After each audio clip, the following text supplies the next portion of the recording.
Hi guys, my name is Jazz, and in these videos I'm going to be giving you my predictions of the Premier League scores. So without further ado, let's get started. After a long summer with absolutely no football, we kick off with an early kick-off, 12:45 Manchester United versus Tottenham Hotspur, and I don't think there'll be many goals flying in left, right, and centre this weekend. The teams are still trying to find their feet. And trying to gel with the new transfers that's been going on. So I've gone for quite a lot of tight scores this weekend, and a lot of edgy wins as well. So for the Man U Spurs game, I have gone 1-1. To be honest, as I say, I don't think there'll be a lot of high-scoring goals in that game. I think Manchester United have made quite a few good signings this summer. I'm not too sure about Spurs, but I think them games are always quite tight anyway, 9 times out of 10.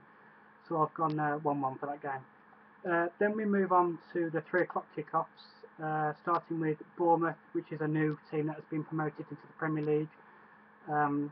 So again, they're going to, I wouldn't say a real tough task, but I wouldn't say that Aston Villa is exactly a walk in the park, are they? They're quite experienced in the Premier League. They've been in it since the Premier League has started.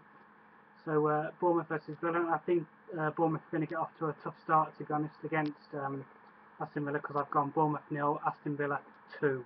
I also have some Villa friends as well who will be liking the sound of that score. And speaking of Aston Villa, I think this year they've made quite a few signings, and I think they need to be aiming towards getting to the top half of the table in a couple of years, starting to look at Europe.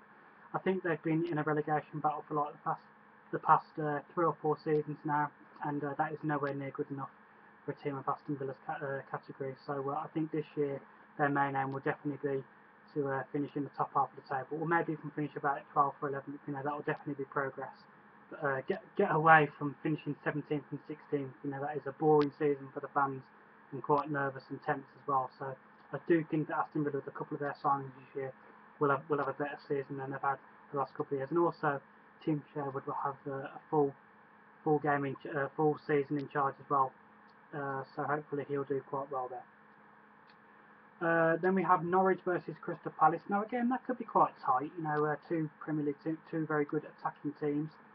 They both finished quite high last year as well, Norwich and Crystal Palace. So I've gone for 1-1 for that game. Everton versus Watford. Again, another team that's come up into the Premier League. That is a bit tougher as well, having to travel to, Goodison Park. Yeah, I think a lot of these teams that have been promoted will find it quite a while to adapt into the Premier League. But I'm sorry, Watford. I've gone for Everton 2, Watford 0. Two teams that was more or less down the bottom last year and was quite lucky to escape relegation. We have Leicester versus Sunderland, and again, I don't think there'll be very many high goals in that game. So again, I've gone for another 1-1. And then we move on to the 5:30 game, which is Chelsea versus Swansea. Now, Chelsea hasn't, as far as I'm aware, Chelsea hasn't won any of their pre-season tours, which I'm sure 9 times out of 10 that probably wouldn't really bother Jose Mourinho. If I'm to be truly honest, I think the real hard work starts now, tomorrow, and they've got Swansea. Yeah, I'm not sure if Diego Costa's starting tomorrow, so it might be Remy up front with Falcao. I'm not too sure about who will start. I'm not sure if Diego Costa's back from his hamstring problem, but anyway, I don't think that'll be too much of a bother, because I've gone for Chelsea 2, Swansea 0. I just think that Chelsea being at home and being the champions of last year, they need to send out a very important message. To say that they're defending their title this year, and they need to get off to a very good start. Losing to Arsenal last week in the Community Shield wasn't the kind of reaction that Jose Mourinho probably would have wanted. Having just come off a 13 points clear gap, the season just gone for the title. So no, that's not what champions do, is it? So no, I don't think they'll struggle tomorrow against Swansea. I think that they'll win 2-0. Then we go on to Sunday's fixtures. We have a local derby, which is Arsenal versus West Ham. I don't think there'll be many goals scored in that game.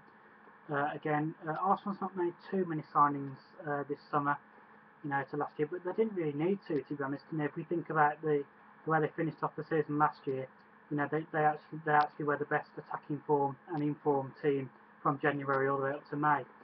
So they've had a fantastic signing in Petr Cech, by the way. That will really boost their confidence of in that back four, and that will keep them a lot of clean sheets, because we all know that Arsenal are not very good at set pieces or in the air when it comes to corners and free kicks. So hopefully Petr Cech can help them in that department. But being a local derby and being against West Ham and being the first game of the season, I haven't gone for a high scoring game, but I do think that Arsenal will just about edge it. So I've gone Arsenal 1, West Ham 0.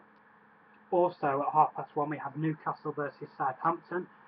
Again, Newcastle wasn't exactly the best of teams last year, but I think they kind of progressed as the end of the season got on. And Southampton had a fantastic season last year, didn't they? They had a fantastic season the year before as well. So who knows what they're going to do this year? But being as though it's the first game of the season, and as the same as people finding their feet, I've gone Newcastle 1, Southampton 1. And then for 4 o'clock we've got Stoke versus Liverpool. Now obviously Liverpool will remember that horrible 6-1 game that they had at the end of last season. So they'll want to probably try and get some revenge in that game. I don't think they'll all go all guns blazing out, but they've made some really fantastic signings this year. They've brought in Firmino. Is that how you pronounce it? Firmino. I'm not too sure how you pronounce that. James Milner, Christian Benteke as well. Not forgetting that. So yeah, they've made quite a few signings. I'm sure there's some others as well that they've made. So they've made some really fantastic signings. If they could just maybe buy a goalkeeper, I still think they need a goalkeeper, a world-class goalkeeper. And if they could maybe buy a couple of centre backs and that sort of back four, I really do think that Liverpool could get in the top four, and start challenging for the title. With some of the transfers they've made this summer.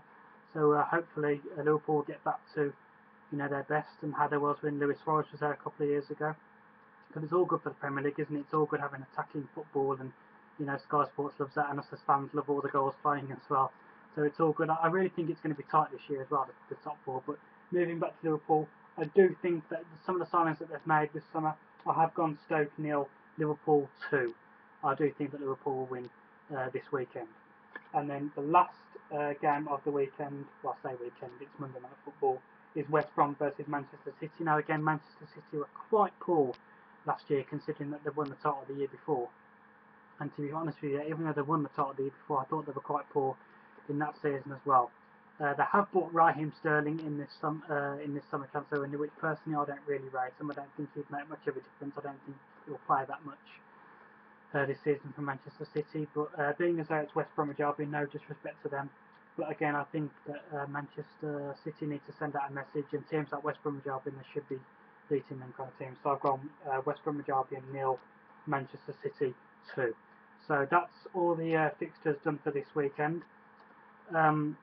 Please do comment in the comments section below, your predictions and who you think that will win the title this year, who you think will win domestic cups this year, who you think will get the golden is it the Golden Glove this year, the Golden Boot, the PFA at the end of the year. You can comment on all of these throughout the year, and whatever you like to comment, and more importantly, comment your predictions. What you think the scores will be. Tell us who you support. I support Arsenal. I don't know if you can see the wallpaper in the background. I do support Arsenal. I do think it's going to be very tight in the title challenge this year. I would love to say that Arsenal could do it this year, but I think it's going to be very tight, and I think whoever wins it, it'll probably be about 2 points or 5 points in it. It's going to be really, really tight this year. There'll be no 15 points or 13 points gaps this year. So thank you for watching this video, guys, and do give it a thumbs up if you like it, and I'll see you next week for next week's prediction. Thank you for watching, guys.